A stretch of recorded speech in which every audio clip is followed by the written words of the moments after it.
لو انتوا كنتوا متعودين تشتروا على طول من شي ان فانتوا اكيد عارفين ان في مشكله كبيره جدا في الاستيراد دلوقتي، وتقريبا ما بقاش حد عارف يشتري اي حاجه من شي ان. ممكن كتير قوي منكم ما يكونش عارف الموضوع ده، ان في اماكن كتير قوي اولا بتبيع لبس شي ان نفس سعر السايت تقريبا. كمان في اماكن بتبيع براندز كبيره جدا زي زارا وبريشكا اتش ان ام، كل البراندز المشهوره تقريبا، لكن تقريبا بنص السعر او اقل كمان من نص السعر. هاي ويلكم تو ماي فيديو النهارده هيكون حل مشكله الاستيراد بتاعت شي ان، وممكن نشتري لبس منين يكون بسعر كويس ويكون افوردبل بالنسبه لنا. ولو عجبكم الفيديو اعملوا لايك سبسكرايب، اعملوا في الانستجرام بتاعي، يلا بينا نبتدي الفيديو. في 10 اماكن بيبيعوا لبس شكله حلو قوي، واللبس ده كله براندز، يا اما هتلاقوه شي ان يا اما هتلاقوا براند زي اللي قلت لكم عليها في اول الفيديو. كلهم تقريبا هتلاقوا اماكنهم في مصر الجديده مدينه نصر، لكن في 2 في الزمالك هو اللي انا عايزه ابدا بيهم علشان دول جنب كليتي، اللبس اللي فيهم وشفت الكواليتي بتاعته كانت حلوه قوي. اول مكان فيهم اسمه فاستك. لو رحتوا الزمالك فهتلاقوه تقريبا متفرع من شارع شجره الدره، هتفضلوا ماشيين على ايديكم الشمال اول ما تدخلوا من شارع شجره الدره هتلاقوه على ناصيه الشارع. المكان ده فيه براندز كبيره جدا زي دولتشي اند جابانا وال في بريشكا وستراديفيريوس زارا، وفي حتى براند زي نايكي واديداس. البراندز دي موجوده هناك، لكن الفكره ان المكان هناك ممكن سعره يكون في حدود 400 500، لكن الحاجات دي بتكون براندز عاليه جدا، وحتى براندز مش بتتباع اصلا في مصر وبيكون جايه استيراد من بره. بس الفكره بقى بتكون في ايه؟ الفكره بتكون ان المقاسات ساعات بتكون مكتوبه غلط. يعني لا تسي مثلا التيكت بتاع البلوفر مكتوب عليه ان هو لارج، ممكن اصلا تلاقوه سمول. بس في نفس الوقت الميزه اللي هناك ان بيبقى فيه مقاسات كتير قوي من نفس الحاجه، فعلشان كده ممكن تروحوا هناك وتشوفوا هتلاقوا حاجات حلوه جدا، وحقيقي مش هتلاقوها في باقي الاماكن اللي انا بتكلم عليها. ان باقي الاماكن اللي انا هتكلم عليها النهارده هي عباره عن بواقي تصدير، استوكات مثلا، حاجات زي اللي موجوده في الوكاله سعرها كويس، وفي نفس الوقت الكواليتي تقريبا في حاجات عمرنا ما شفنا زيها، لان فعلا البراندز اللي هناك عاليه قوي. تاني مكان في الزمالك، بصوا روحوا اسالوا على مكان اسمه بيكاسو، ده ارت جاليري، وهتلاقوا فيه نازله كده من جنبه، انزلوا. يبقى تالت محل. المكان ده اكتشاف بالنسبه لي. المكان ده لقيت فيه حاجات جلد كانت واصله مثلا سعرها ل 400 جنيه و500 جنيه، والجلد ده من براندز كبيره جدا، براندز اصلا موجوده في اسبانيا وموجوده كمان في ايطاليا، يعني براندز اصلا مش بتتباع عندنا في مصر. كنت شفت اسعار البلطو هناك كان سعرها تقريبا ما بين 500 600 700 800 في الاسعار دي، لكن كل البلطو تقريبا جديد. وكمان في بلطو فرو، البلطو الفرو تقريبا شفته كان سعره 800 جنيه. اغلى حاجه شفتها هناك كانت ب 1000 جنيه. بس ده بقول لكم الجواكت الجلد هي بتكون براندز مش موجوده اصلا في مصر، وبتكون براندز عاليه جدا. كمان في حاجات هناك شي ان، بس المشكله اللي هناك بس في حاجات شي ان لو انتم مش محجبين هتنفعكم قوي، لكن لو انتم محجبين لا، الحاجات بتاعت شي ان اللي هناك مش تنفعكم قوي. تالت مكان هو اسمه تينا ستور. طبعا كل الحاجات اللي انا هتكلم عليها دي هحط لكم اللينكس بتاعتها في الديسكربشن بوكس. هو جنب بيكاسو اللي هو الارت جاليري، ملهوش لينكس، لكن باقي الاماكن كلها هحط لكم اللينكس بتاعتها في الديسكربشن بوكس.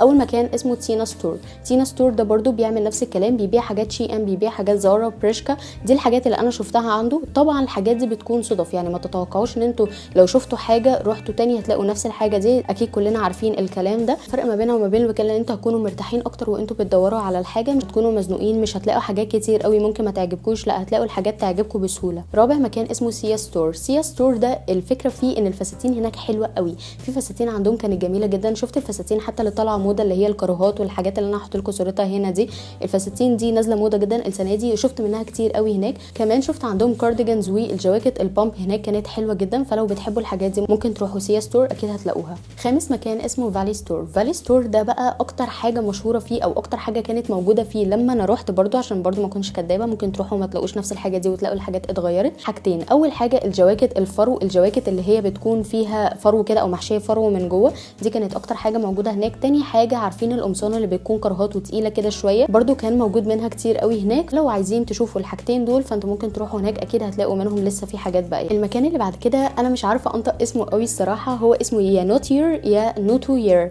مش عارفه انا بنطق الاسم صح ولا غلط. لكن المكان هناك لو انتوا بقى بتحبوا السكيرتس او بتحبوا البلوفرز فاكيد هتلاقوا الحاجات دي موجوده هناك كتير قوي، وكان شكلها حلو قوي. من لو انتوا بتحبوا الالوان البرايت قوي اكيد هتلاقوها هناك، لان انا شفت حاجات هناك كانت الفسفوريك البينك، حتى الحاجات الشتوي هناك كانت بنفس الالوان دي. انتوا بتحبوا الالوان دي ممكن تروحوا نوتير ستور، او يعني على حسب هو بيتنطق ازاي. المكان اللي بعد كده اسمه هانز بوتيك. لو انتوا بقى بتحبوا كل حاجه شي ان فعلا بنفس الستايل، بنفس كل حاجه، بنفس الالوان وكل حاجه، اكيد هتلاقوها هناك، لان الحاجات هناك شكلها حلو قوي، واغلب الحاجات اللي هناك شي ان. فلو انتوا بتحبوا الحاجات دي روحوا هناك اكيد هتلاقوا الحاجات اللي انتوا بتحبوها. كمان كان عندهم الحاجات الجلد كتير قوي، اللي هي البنطلونات الجلد والقمصان الجلد. كمان عارفين الفساتين اللي بيكون فيها جزء شيفون كده كان برده موجود عندهم كتير قوي. المكان اللي بعد كده تقريبا انا الوحيده اللي ما كنتش اعرفه، ولما قلت عليه في انستجرام، بالمناسبه لو انتوا مش على انستجرام فروحوا علشان اكيد بيفوتكم الحاجات دي كلها. كان ده اسمه سندريلا's كلوزت. المكان ده شايفين كل الحاجات اللي انا قلت عليها في الحاجات اللي فاتت دي، روحوا هناك اكيد هتلاقوها. اكيد هتلاقوا هناك سكيرتس، واكيد هتلاقوا حاجات هناك بتاعت شي ان وزارا زارا، بريشكا، H&M، ستراديفاريوس، كل الحاجات اللي مشهوره هتلاقوها هناك، وفي نفس الوقت اسعارهم مناسبه.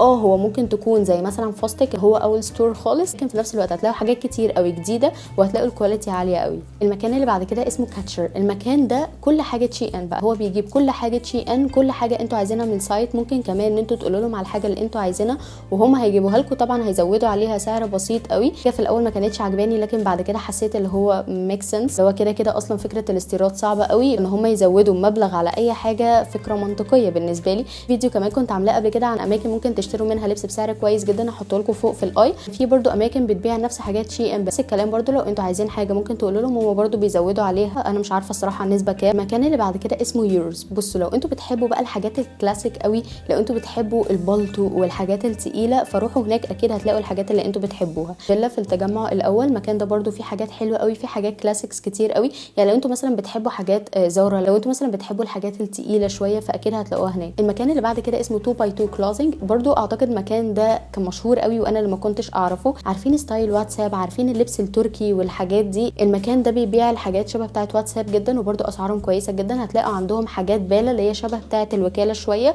كمان هتلاقوا عندهم حاجات جديده. المكان عجبني، يعني ممكن انزل اشتري منه لو انا احتجت لبس، فحبيت برده ان انا اقول لكم عليه.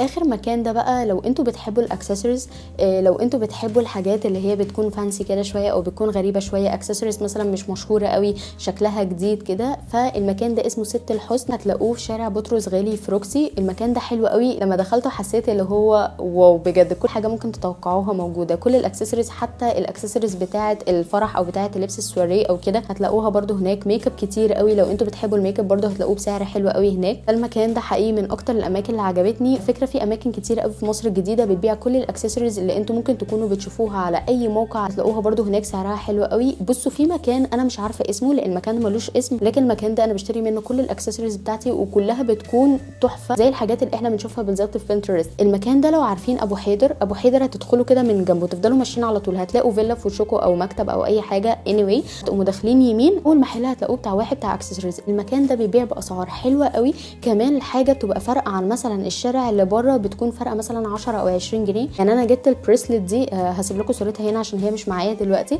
لكن البريسلت دي انا كنت جايباها تقريبا ب 40 جنيه او 35 جنيه حاجه كده. لما خرجت بره قال لي ب 55 جنيه. فطلعوا عايزين اكسسوارز بسعر كويس جدا، فروحوا هناك هتلاقوا حاجات حلوه قوي. دي كانت كل الاماكن اللي انا حبيت ان انا اقول لكم عليها، ويا رب يكون الفيديو عجبكم واستفدتوا منه. لو عجبكم اعملوا لايك، سبسكرايب، اعملوا في الانستجرام بتاعي، وباي باي.